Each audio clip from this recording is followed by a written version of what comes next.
My girlfriend's best friend threw me down the stairs and manipulated her into breaking up with me. He then tried to burn my house down and assaulted me, so I got him imprisoned.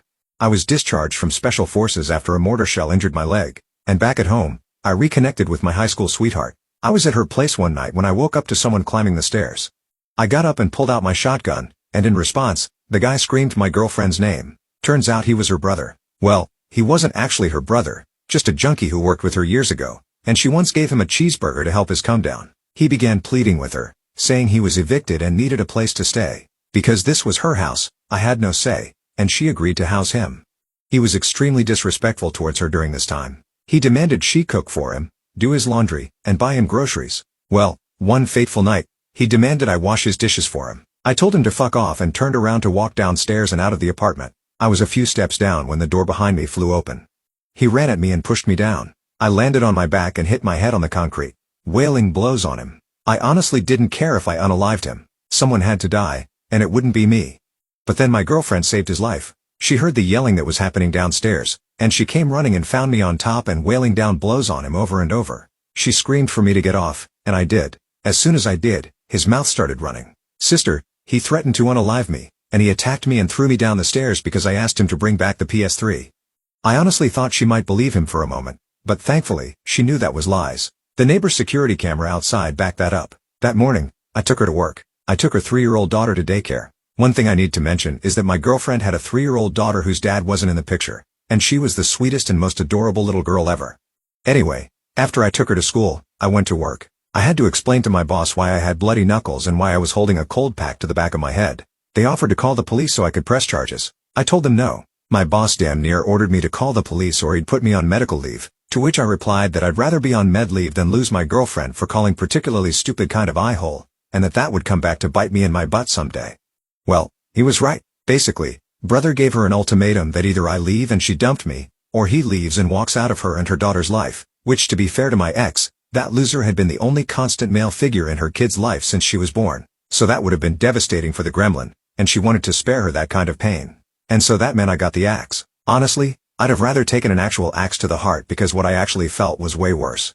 It's one thing when you're saying goodbye to the woman you love, but to have to also say goodbye to a sobbing little kid you wanted so much in your heart to adopt and make your own? I don't want to meet the man who can hold back the tears from that. That man scares me. I went back to my apartment. I put together a little box with the toys and keepsakes and clothing items they'd left behind and waited for the right time to bring it by her work. I was a broken man, but that little fucker, he wanted to kick me while I was down. He had mentioned a while ago he had friends who would kick my butt if they ever got the chance, and I always thought he was bluffing. Well, he wasn't bluffing. He did have some friends with rap sheets and bad intentions, and in the months that followed her and I breaking up, he put them to work. I woke up one morning to discover my car had been blocked up, the wheels taken off, and they had spray-painted stuff on my car after busting out my windows. What my insurance didn't cover cost me $2,500 in repairs. Police were called. A report was made. Surveillance footage was useless though. Faces covered. They wore gloves, so no prints. And it's not like they're rolling out the CSI to collect hair follicles off the deck for auto vandalism. 2 weeks later, an attempted arson attack on my front door. Someone wearing a mask and a hoodie lit a Molotov cocktail and threw it at my front door's welcome mat. And if it weren't for the apartment's fire sprinklers actually working, my apartment would have burnt down with me in it because I wasn't jumping from the third-floor balcony.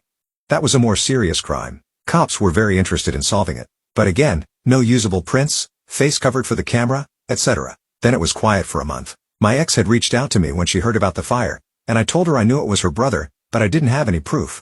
She said she'd say something to him, and coincidentally, nothing happened again for a while until I guess cops came around asking to talk to him because, obviously, I gave them his name as a person of interest. In the month and some change since our spat, she basically forced him to find some kind of work or she was going to kick him out. So he had gotten a part-time gig at an auto shop in town that had a rep for being the one you don't go to, but fine to recommend to someone you hate. They cut corners everywhere they could, so it was a perfect job for the weasel, at least until the cops came looking for him one day, asking about that fire. The owners didn't like having cops asking about their employees, so since he'd only been there a week or two, he got the boot.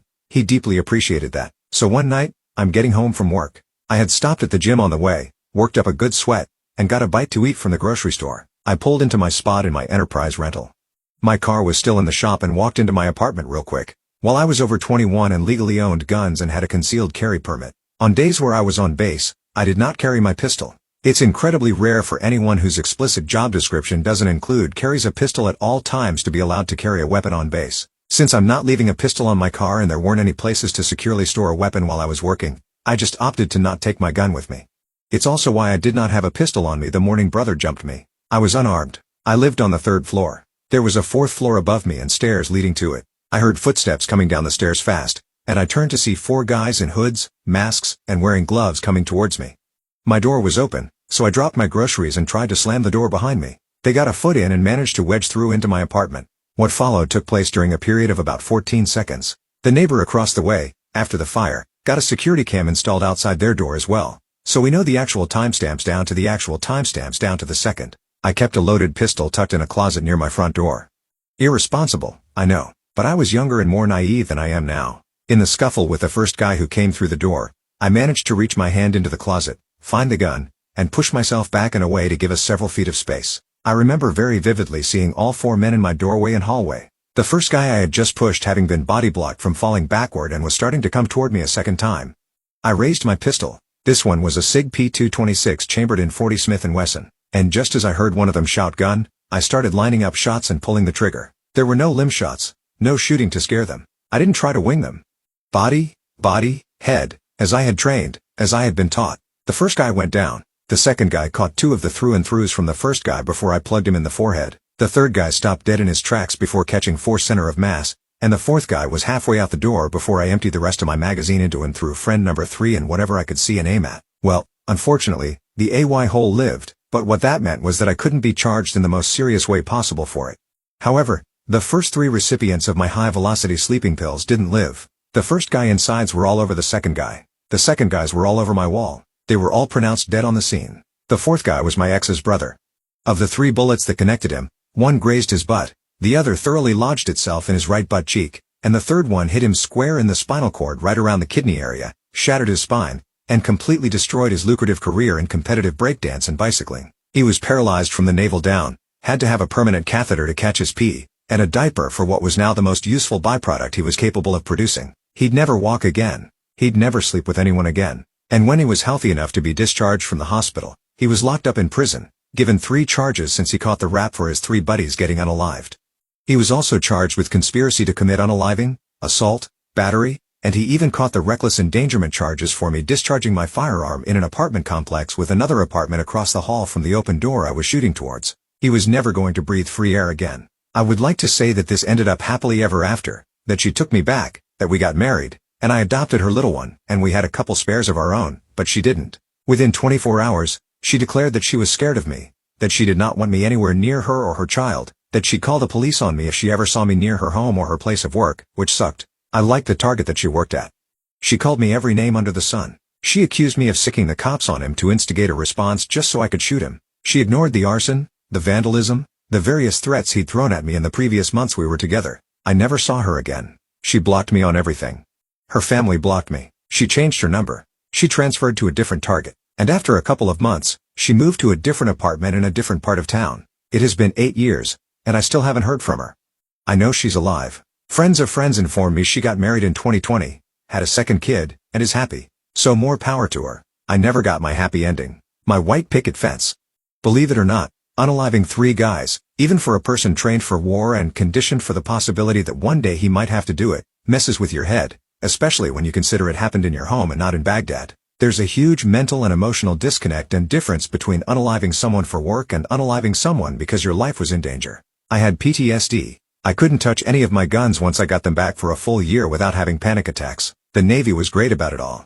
They aided with the investigation, including that CEO who called me the Apex Donut, giving his statement of that morning I got jumped. I was offered the chance to live on base with protected detail. Until things cooled down, I declined.